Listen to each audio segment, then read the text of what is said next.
लक्ष्मीनाथसमारम्भां नादयामुनमध्यमाम् अस्मदाचार्यपर्यन्तां वन्दे गुरुपरम्परां यदिराजाय विद्महे श्रीभाषिकाराय धीमहे तन्नो रामानुजार्य प्रचोदयात् ஆழ்வார்கள் திருவடிகளே சரணம் எம்பெருமானார் திருவடிகளே சரணம் ஜீயர் திருவடிகளே சரணம் யோ நித்யமச்சுதபதாம் புஜயுக்மருக்ம व्यामोगदस्तदितरानगृणाय मेने अस्मद्गुरोर्भगवतोऽस्य दयैक सिन्धो रामानुजस्य शरणं शरणं प्रपद्ये நீரார் கடலும் நிலமும் முழுதுண்டு ஏலார் ஆழம் இழந்தலின் மேல் துயிலந்தாய் சீரார் திருவேங்கடமாமலை மேயாராமுதே அடியேர் கருளாயே.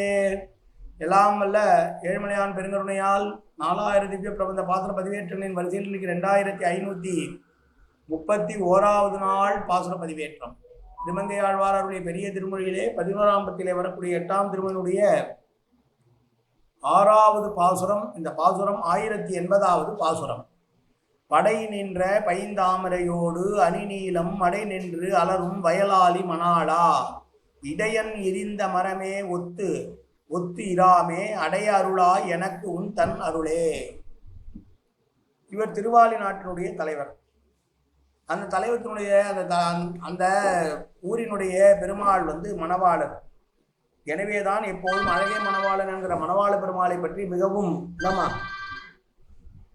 புகழ்ந்து பாடக்கூடியவராக இருக்கிறார்.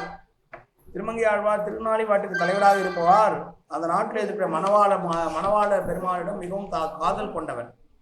அதனால்தான் இவர் அடியேன் பிறந்த பின்னை வற்றா நீர் வயல்சூழ் வயலாளி அம்மானை பெற்றேன் பெற்றதும் பிறவாமை பெற்றேனே என்று பேசுகிறார். அணி ஆலி கை தொழுது முன்னம் சேர்வினைகள் போக முகில்வண்ணன் பொன்னஞ்சர் சேவடி மேல் போதனியாய் பெற்றோமே என்று மிகவும் ஈடுபாடு பட்டு அந்த பாசுரங்களை பாடு வருகிறார். எனவே ஆழ்வார் பேசியிருப்பது வற்றா வயல் சூழ் வயலாளி மணிநகழி நீர் மருங்கலரும் வயலாளி மயிலங்கு கருங்கவளை மருங்கவளரும் வயலாளி வம்பார் பூ வயலாளி என்று முன்பெல்லாம் இவர் கூறியிருப்பதை நாம் ஒப்பு நோக்க வேண்டும். தன்னை நாயகனாகவும் தன்னை அந்த வயலாளி மணாளனை நாயகியாகவும் தன்னை நாயகாகவும் கொண்டு சில திருமொழிகளிலே இவர் பாடியிருக்கிறார். அப்படி ஒரு பக்கம் அறிவும் மறுபக்கம் அறிவின்மையும் இல்லாமல் பூர்ண ஞானம் பெற்று அருள் புரிய வேண்டும் என்ற கருத்து சால பொருந்தி வருகிறது. நீடு பன்மலர் மாலையிட்டு நீ நேடி தொழுது ஏத்தும் என் மனம் பாட நீ நினையேல் அணியாளி அம்மானே என்று இவ்வாறு இந்த ஆழ்வார் மீண்டும் ஒரு பாசுரத்தையும் பாடியிருக்கிறார். ஆற்றங்கரை மரம் காற்றிடைப்பட்ட கலவர் மனம் பாம்போடு ஒரு கூரையில் பயிலல் இருதலை கொள்ளி எறும்பு வெள்ளிடப்பட்ட நரி என பல பழமொழிகளை சொல்லி இந்த பாசுரங்களை இவர் அழகுபட பேசி வருகிறார். இந்த பாசுரத்திலே படை நின்ற என்றால் கலப்பை உழுகின்றதற்கு பயன்படக்கூடிய கலப்பையை கொண்டு உழும்போது அதிலே அகப்பட்டு அழியாமல் இருக்கக்கூடிய பசுமையான தாமரை கொடிகளும் அழகிய நீரோத்பல கொடிகளும் கூட மின்று களையாக எரியப்பட்டு அங்கனம் களையாக இருக்கிற பொழுது நீர்வாயும் மடையிலே இருக்குதுதான். அப்படி வருகிற போது அந்த நீர் பாய்வதனால் அது மலர்கிறது. அப்படிப்பட்ட அழகான கழனிகளை உடைய திருவாலி என்னும் திருநருளில் அருகிலுள்ள மணவாளன் என்கிற திருநாமத்துடைய பெருமானே, ஆடு மாடுகள் எட்டி தழைத்து போகலாம் என்று அதை சாப்பிட வேண்டும் என்பதற்காக இடையர்கள் மரங்களை வெட்டி சாய்த்திருக்கிறார்கள். அது ஒருபுறம் உணர்ந்திருக்கும், ஒருபுறம் உணராமல், ஒருபுறம் காய்ந்திருக்கும், ஒருபுறம் காயாமல் ஈரமாக இருக்கும்.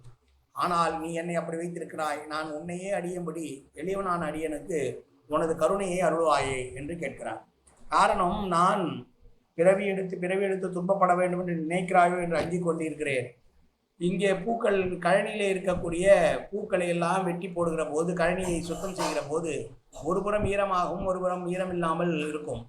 எனவே என்னை அப்படி ஒருபுறம் மீண்டும் படைக்க வைப்பதாகவும் ஒருவரை படைக்க வைக்காமல் உன்னை பார்ப்பதற்காகவும் படைக்காமல் மீண்டும் என்னை பிறவி எடுக்க வைக்க போகிறாயா தெரியவில்லை என்று சொல்லுகிறார். மணவாளன் என்கிற திருநாமத்தை இவர் மணாளன் என்றே பேசுகிறார். ஆடு மாடுகளுக்கெல்லாம் தழைக்க வேண்டும் என்று இடையர்கள் சில மரக்கிளைகளை கை கத்தி பாதி அளவு கிளைகள் ஈரம் இல்லாமல் இருக்குமா, மீதி ஈரமாக இருக்குமா, அது மாதிரி இல்லாமல் ஒரு பக்கமாக என்னை காத்து ரட்சிக்க வேண்டும் பெருமானே என்று சொன்ன பாசுரம் இந்த பாசுரம். மீண்டும் ஒரு முறை பாசுரத்தை பார்க்கலாம். படை நின்ற பைந்தாமரையோடு அணிநீலம் மடை நின்று அலரும் வயலாளி மணாளா இடையன் எரிந்த மரமே ஒத்திராமே அடையா அருளா எனக்கு